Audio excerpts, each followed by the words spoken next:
Rockies knowledge on Locked On Rockies. I'm bringing in the great Thomas Harding. You are Locked On Rockies, your daily Colorado Rockies podcast. Part of the Locked On Podcast Network, your team every day.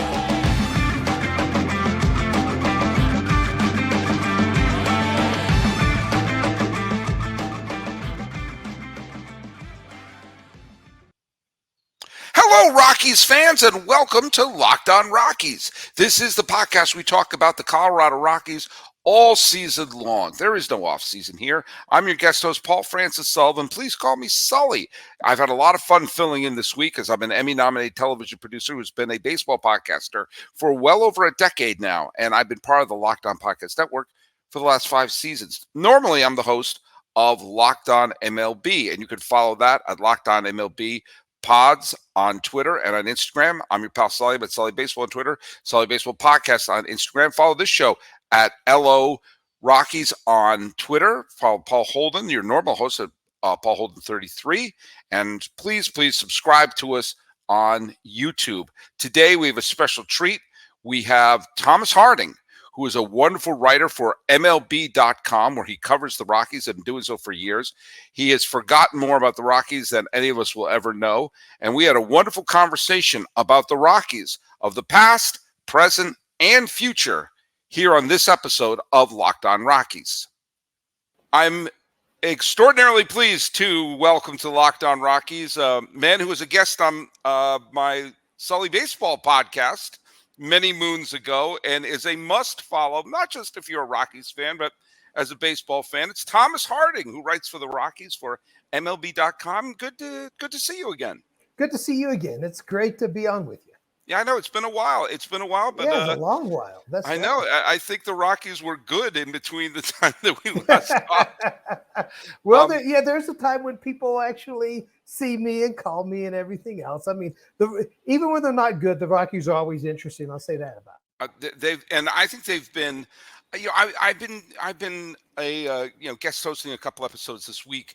I think the Rockies have been a very strange and interesting team after the All-Star break, and because they've been facing, with the exception of the Nationals, they've been facing predominantly contenders and making them have fits along the way. You know, they gave the Marlins fits, they gave the Yankees fits, and they've also been winning weird games. You know, like the extra inning game that went on with, that I think is still going on against the Yankees. And then there was, some of those games against the Marlins. In fact, if it wasn't for that weird extra inning game that they lost, they would have swept Miami. And I mean, how much of this is people taking the Rockies lightly, and how much is the Rockies basically like, hey, we've got nothing to lose, and kind of playing a little loose? Well, I think it comes down to an old-fashioned thing, pitching, especially starting pitching. They've actually gotten it lately from someone other than Austin Gomber. I mean, Chase Anderson pitched well in Miami, and so did a couple of guys in Washington, Austin Gomber and Peter Lambert. I mean, and then they got that weird bullpen game, but Carl Kaufman, still a prospect, I'll call him, he's a rookie. He pitched well in that one. So they've actually pitched. And here's the weird thing, and this is just another place where the Rockies are a little bit weird. You look at their performance over this season. The one thing they do well is protect leads. Yes. They have rarely lost late leads. And what happened the last 2 games in Washington? Justin Lawrence and then Daniel Bard, who have been pitching well, go out and they lose leads, and they end up losing those 2 games. So, the Rockies, they're always going to be interesting. Always going to be interesting.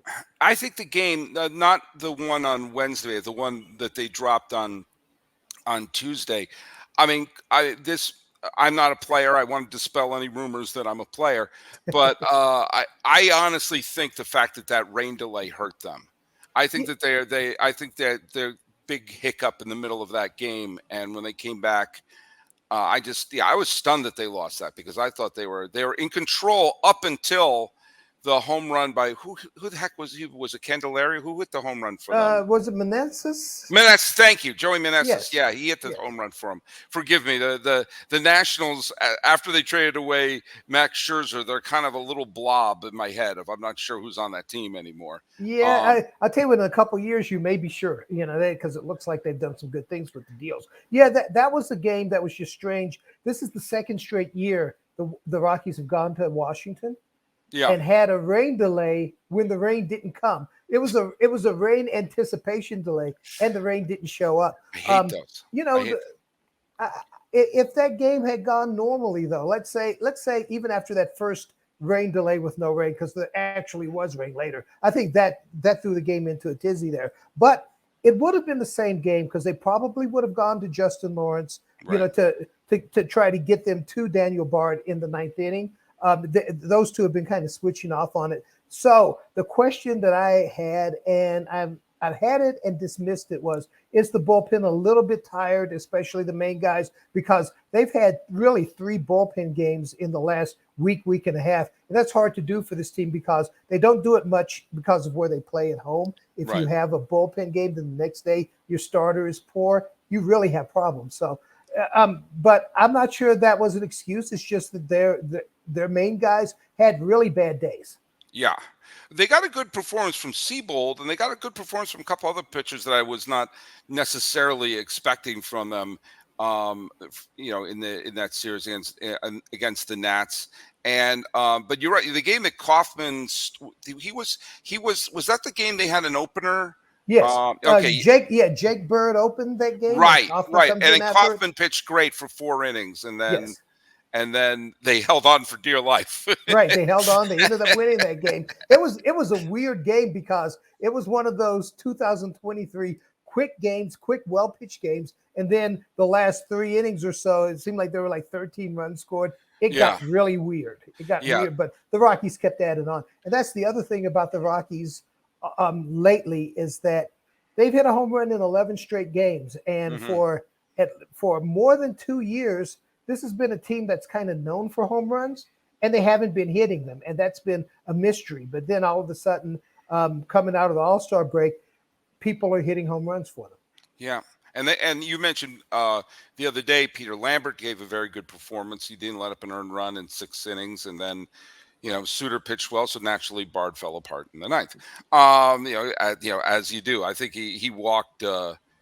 I was box right. He walked 4 batters in 2/3 of an inning. Yeah, and hit one with the bases loaded too. That's not good. I don't know what the analytics department says about that, but 4 walks and a hit batsman in 2/3 of an inning, not the ratio we're looking for here. Completely different from his outing in Miami, where he pitched the 8th inning of that 4-3 game that they won, and he pitched outstanding. He was absolutely outstanding that game. Now, Thomas, I need to tell you this because I hate to show my hand here, but before Paul Holden asked me to sit in this week, I haven't been following the Rockies as closely as some other people do. I hate to admit that. It's okay to admit because there are people in Denver. I mean, the last 2 years there's been a Stanley Cup champion and an NBA champion, so a lot of people in Denver haven't been following the Rockies because those seasons encroach into the baseball season a lot, so I understand. Well, just think in less than a decade, and I have many cousins who grew up in Colorado. They grew up. I have a whole colony of cousins who grew up in Gunnison, and by birth are Broncos fans, and are. In fact, my first memory of them are sending us pictures holding up Orange Crush signs from the late 1970s. All right, so that goes back. That's good. And my cousin Beth, who now lives in Albuquerque, but still proudly waves her Broncos flag, and her dad, my uncle, right up until I think the last picture I saw of him alive was wearing the Super Bowl shirt from when they beat Carolina a few years ago at Super Bowl 50, right? Right, yes. Super Bowl 50 in Santa Clara, which, by the way, I know this has nothing to do with anything. How did they miss the boat? They could have had Super Bowl 50 in the stadium where the 49ers play. How do you not have Super Bowl 49 in the stadium where the 49ers play? Exactly. How did you miss that one? Whenever I think about these number teams, I think about the George Carlin routine where he's in the middle of some jokes that have nothing to do with sports. Then he stops. He goes, in sports, the 49ers 76, the 76ers 49. Yes. But in the last 10 years, you've had a Broncos Super Bowl. You've had, and in the last calendar year, practically, you've had a Stanley Cup title and an NBA title, a long-awaited NBA title. As I think the Nuggets, I think, were probably, of all the cursed franchises in the major networks, I think, or the major sporting leagues, I think the Nuggets had one of the most underrated tortured fan bases for all the years, the Alex English years and everything, the Kembe Mutombo, all those years where they had so many not good players but great players on the team and couldn't get to the NBA Finals. That must have been, I always wonder, for a team like the Rockies, do local championships take the pressure off of them, or do they put more pressure on them? It is so hard to say because obviously there's so much love for the Broncos. The other champions, they probably put a little bit more pressure on them because it's like, okay, now you haven't won one, but sometimes they're different silos. Listen, when I first moved here, and I actually used to go for haircuts as opposed to just getting out the razor and doing it myself. One of the biggest conversations among just people around the town was the Nuggets. And obviously I'd known about the Nuggets when I was little. They were in the ABA and they were a very good team even then, but just the kind of they're involved in generations of people here, and the Rockies are getting there. They're a much younger franchise, but I'm starting to see people who come to the press box and work. And so, I was in elementary school in 2007. Then I start crying. So,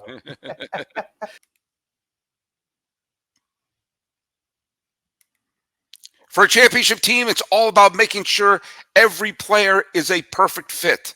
It's the same when it comes to your vehicle. Every part needs to fit just right. So the next time you need parts and accessories, head to eBay Motors. With eBay Guaranteed Fit, you can make sure that every part you need fits just right the first time around. Just add your ride to My Garage and look for the green check to know that the part will fit, or your money back. Because like in sports, confidence is the name of the game. When you shop on eBay Motors, you shop like a champion. And with over 122 million parts to choose from, you'll be back in the game in no time. After all, it's easy to bring home a win when the right parts are guaranteed. Get the right parts, the right fit, and the right prices on ebaymotors.com. Let's ride. eBay Motor Guaranteed Fit is available only to U.S. customers. Eligible items only, and exclusions apply. There was, I have a friend of mine who sadly I lost. He passed away a few years ago, but he was born and raised in Denver. And I remember calling him the night that the Colorado Avalanche won the Stanley Cup in their first year in being in Denver, moving from, they were the Quebec Nordiques. And then they moved there. Of course, fans in Quebec must be going, "Oh, great! We root for them." They were ready to win at that point. It's funny. Just to interrupt, I'll go back. But I was working in Memphis, Tennessee, and there was a guy, one of the editors on the desk. He actually had played junior hockey, gotten pretty far in it. And the night that the Avalanche traded for Patrick Waugh, we looked at each other and go, "They just won the Stanley Cup." And it's like, and the people of Denver have no idea how hard it was for the Nordiques to almost get there. Yeah. Well, I remember I said, congratulations to him. And he said, yeah, I know we've only had him for a year. He said, but I watched the Broncos lose all those years. We deserve to win something. That's right. And he said, the thing. It was like, that was almost he said that felt like half a Broncos Super Bowl is what he said. So it's funny too, because the Broncos had not won a Super Bowl by that point. Yeah. And I was fortunate enough to be part of the coverage of the 2001 Avalanche that won the Stanley Cup too. Mm-hmm. That was a team, and it gave me what you wish would happen with the Rockies. That team was under tremendous pressure to win. They had signed so many people, Waugh and Sakic and Forsberg, and brought in Ray Bourque, and they brought in Rob Blake. And that was the year. They knew that it was all going to fall apart had they not won that year, and they ended up doing so. Yeah. I knew what I think about because the Avalanche won in 96. The year before, 95, was the year that the Blake Street Bombers got into the first time we had a wild card. And people forget that they got bounced in the first round by the eventual World Series champion. Those first two games at Coors, the Rockies had the winning run on base in game one, and they had a lead late in game two. If a ball bounced here or there, the Braves would have been down to it. And the Rockies actually won a game in Atlanta. Yes. And they won it. So I remember thinking then, that, man, we could have lived in a world where the eventual we look back because the Braves seemed destined to win because they had Glavine, Maddox, Smoltz, Dave Justice, Chipper Jones was on the team. They had all these great players on that team. So it felt like Fred McGriff, another Hall of Famer, was on that club. Poor Terry Pendleton wasn't. Poor guy had the horrible luck because he was playing all these teams that always missed winning the World Series. That's a different story. But you could have had the Galarragas and the Ellis Burks was on that team, and Vinny Castilla, and I'm doing this from memory. Dante Bichette, Larry Walker, Dante Bichette. Who else? There was another. God, who was Walt Weiss was on that team. Exactly. And that almost would have been the ultimate middle finger to the Broncos if the Rockies and the Avalanche won in the mid '90s, and the Broncos would have been like. But they would have like, what do we have to do? But then the Broncos did win, just like 2 years, like, what was it, 99 or 98? They 97, 97 going into 98, I believe. It was the Super Bowl in 98 and the Super Bowl in 99, back to back. Right. I've always wondered about that, because the Rocks are, they're looking to say, hey, what about us? What about us? Hey, it took the Nuggets a little over a half century, so the Rockies fans haven't suffered as much as those fans have. That's true. You're right. And you go back to 95, like, I don't think that the Rockies had enough at that point. It's funny. I was living in Memphis, Tennessee, but the guy who was the original president of the team, obviously, ownership changed before the team hit the field. There were a lot of things in the background. I forgot about that. Yeah. But the president of the team was a man named Steve Earhart, who I think is he owns the Liberty Bowl football game, and I think he's a part of the Memphis Grizzlies ownership group. But he was the president of the team. I was covering his son playing high school football in Memphis, Tennessee. So we talked a lot about the Rockies and Coors Field and things like that. And here they are, sitting in the playoffs. I think that because it was a shortened season, which probably benefited them some because their starting pitching was gassed by the playoffs. And I don't know that the bullpen, maybe they could have with off days and all, maybe the bullpen could have carried them farther, even to the World Series, but we'll never know that. And then it turns out they make it in their third year. They're the fastest expansion franchise ever to make it. Then the Diamondbacks beat them by a year and then end up winning a World Series. So. Right. But it's funny. That was the first year of Coors too, because they played the first couple of years in Mile High. I did, for those of you listening to the show, I did an episode a couple of days ago where I talked about the two near misses of the A's nearly moving to Denver after the 1979 season, and then the Pirates when no one was going. More people are listening to this podcast than attended Pirate games in 1985. Yes, and if one of those two moves, because Denver was obviously a sports crazed city, and as I made the point, it's harder to move a baseball team because there's not a lot of ready-made stadiums ready to go. Mile High, while not a great baseball stadium, could fill the job, certainly as well as Three Rivers Stadium could. And so Denver just seemed like a natural place to move a team. And if the A's had moved there, in fact, I have an old baseball book from when I was a kid of the baseball preview of 1980, and the A's are just listed as the A's because in parentheses it says either Denver or Oakland because when it went to press, they weren't sure where they were going to play. And actually, that was going to be a complicated franchise switch. Yes, because Charlie Finley, who owned the A's, wanted to end up with the White Sox. and the Right. team in Denver would have been either the A's or the old White Sox or something really weird like that. You had things like that back in the 70s. You had to be around to understand. But there was all sorts of shell games that were trying to be played, and Charlie Finley was always in the middle of it. But if the team that was in Oakland uprooted and moved to Denver, you would have had the A's had a rookie by the name of Ricky Henderson. Yes. And you would have had Ricky Henderson's prime at Mile High Stadium. That's right. Yeah, with pitchers being afraid of the ball flying out of there and him being at first base, daring them to throw a pitch because he's going to take second. Yeah, and I was kind of around the Pirates then, and it was a really weird time when the Pirates. I know there was talk about them going to New Orleans also, but that's right. Yeah, it was a tough. It was a tough economic time in Pittsburgh, and that was one of those cities where, they had won the World Series in 1979. It's just that money was getting into baseball, and Pittsburgh was suddenly being left behind as a small market team, and the fans did not have the money to support a team that couldn't compete. And that's what was going on. I'm glad they're still there, deep down, but yeah, it was a weird time. If the Pirates had moved, I believe, if I did my homework right, the Pirates had already drafted a certain Arizona State University outfielder by the name of Barry Lamar Bonds. That's right. This was, and I'm just going to say this to avoid any lawsuit, this was skinny, fast Barry Bonds. The one who, when he played in Pittsburgh in his first bunch of years in San Francisco, was one of if not the most complete player I've ever seen in my life, in terms of defense, in terms of power, in terms of a baseball IQ off the charts, and stolen base and cannon for an arm, and to do that in the thin air of Denver. Right. Yeah. I'll tell you what.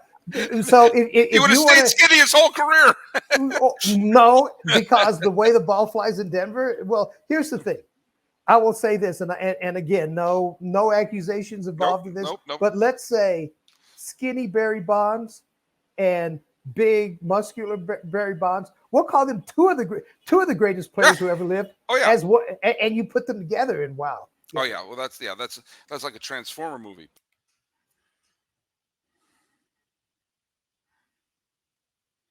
Let's fast forward to present day again. Over the last bunch of days, it seems like every time I've turned on a Rocky game, Brenton Doyle is homered.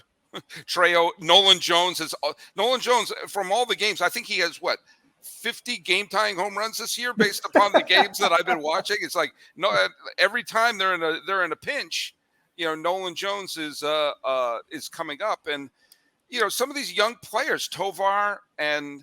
There's one other one I'm missing who came up recently. Michael Toglia was called up just the other day. Yes, I knew. Hilarious Montero shows up again and hits a home run yesterday. So, by the way, so people will know, I am drinking from a can. This is seltzer water. It is not beer. I know I'm covering the Rockies, but you don't need beer to get through the day. Okay. I wasn't about to judge. I'm just glad you didn't. This shows up on Twitter. By now, I could be. Who knows? I'm just glad you didn't do the whole thing with a shotgun where you push it with a pencil and drink it like that. Yes. If that's the case, then I know you're watching a Rockies game.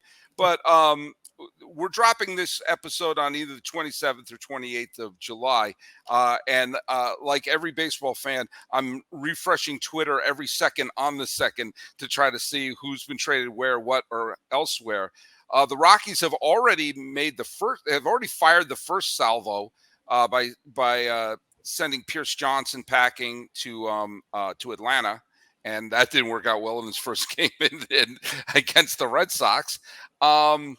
Obviously, Randall Grichuk's name has been bounced around a lot.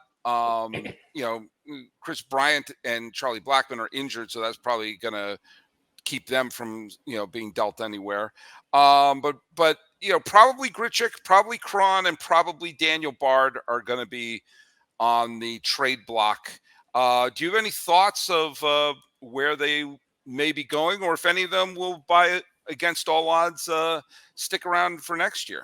Well, let me first go back on a couple of things. Number one, Actually, it's the second trade. The Pierce Johnson to Atlanta is the second trade because they were able to get a pitching prospect, Connor Van Soyoke, from the Angels for Mike Moustakas. So that was the first one. So okay, and it looks like the Rockies, because of who they have, they're not trading a superstar. So it looks like what they're doing is building the farm system and building numbers of pitchers, because pitchers get hurt, pitchers struggle, and not everybody can pitch in Denver. So that looks like what they're doing. As far as guys who should be on the move, I would take Chris Bryant off that list to begin with. That contract, it's unmovable.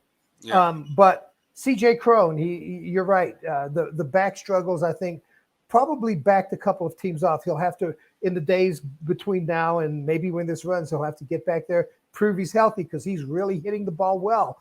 They couldn't move him last year, and that's one of the things that I when I watched the analysis of the trade deadline last year, and people were saying the Rockies refused to move CJ Cron. Well, between the All-Star break and the trade deadline, he was hitting barely over 100 or somewhere in that. There's no way you could move a guy like that to a competitive team, because guess what? That team's trying to win. They don't want to take a guy who's hitting below 200. But this year, when he came back from his injury, he's really hit well. I think over 300 batting average, a bunch of home runs. He looks like the guy. And it seems that from talking to him, his back issues, they don't affect him swinging the bat. So if he goes somewhere as a DH, maybe as a part-time first baseman, or even a bat off the bench, that looks good. The other guys, Randall Grichuk has really performed well this season. He started it late because of the hernia surgery, but he's hit for average all year, and now the power is starting to show up. He's the type of guy that he makes adjustments during the year, and when he hits on something, he can really take off. I think that he's kind of at the top of the list of guys to move. Jurickson Profar, obviously they signed him during spring training.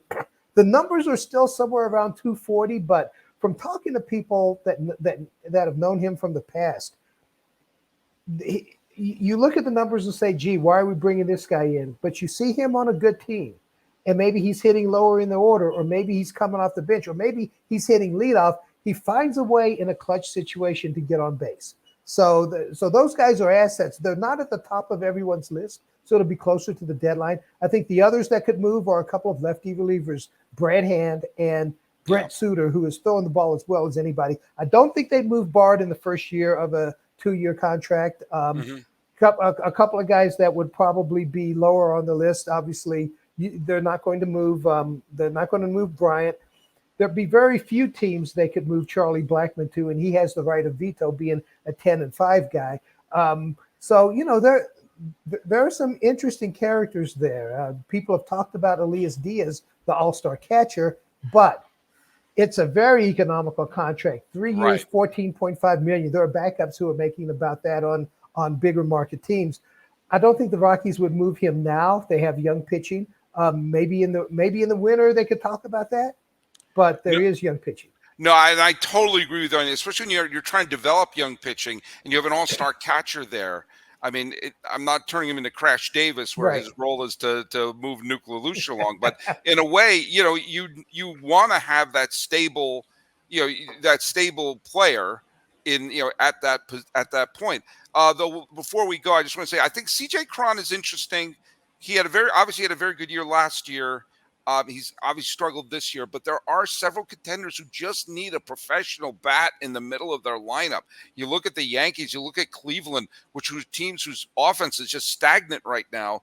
And you just think that, if they just had one more bat in there to sort of keep the rally going, and you're not asking CJ Cron to have a great 150 games, you're asking him to have a good 7 weeks. Yeah, and maybe him waking up and not being in the middle of a pennant race would be a nice motivating factor. Well, it's funny because when you look at CJ Cron last year versus this year is the much more desirable player, because last year the first half was incredible. The second half, by the end, he had hit 197. Right. Since the injury, he's hitting over 300. So he is hitting at the right time. So he would be a good guy to move. But on the Rockies end, do they need a first baseman? Well, they've got Tolia. They've got Montero coming up. They've got Nolan Jones, who can play some first base. Some of these veteran position players, moving them would allow younger guys to come in, and they do have younger guys. I think when you look at Diaz, there's some catching in the organization. Drew Romo, a supplemental first-round pick a couple of years ago. He's in Double-A now. He's not ready yet, but maybe next year that would be the time to kind of start introducing him. So some of the exciting young players that you're seeing, it probably would do the Rockies some good to move some of their veterans who could really help a contending team and just get those guys involved in the major leagues. Hey, I've seen this before. That's what happened going into 2007. I think 2006 they were better than they are now, but you go back and you look, that was a team with a losing record, 05, 06, but they were moving in those young guys, and eventually they meshed with Todd Helton, and really from 2009 to 2007 to 2010, that was probably the 7 to 10, probably the best 4-year stretch of this franchise in a long time. Well, listen, if you're a Rockies fan, Thomas Harding just did his best John the Baptist to make you feel good about what's coming down the pike.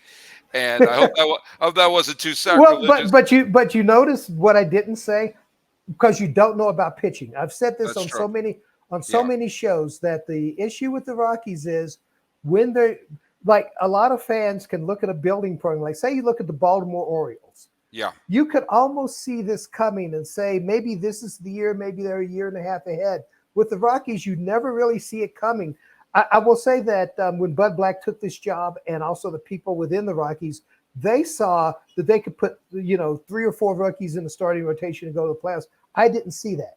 Right. So right now you don't see the pitching coming. So if I'm trying to convert you, believe me, I understand that. Right. I can't say here's your pitching. I can't say that.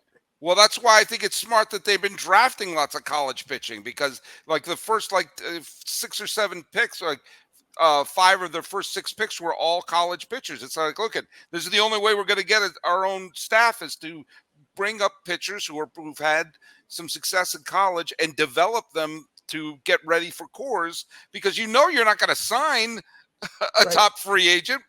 No one's going to be fooled like Mike Hampton again. And and if you trade for someone who's not been built up to pitching cores, so that's really the only way to do it.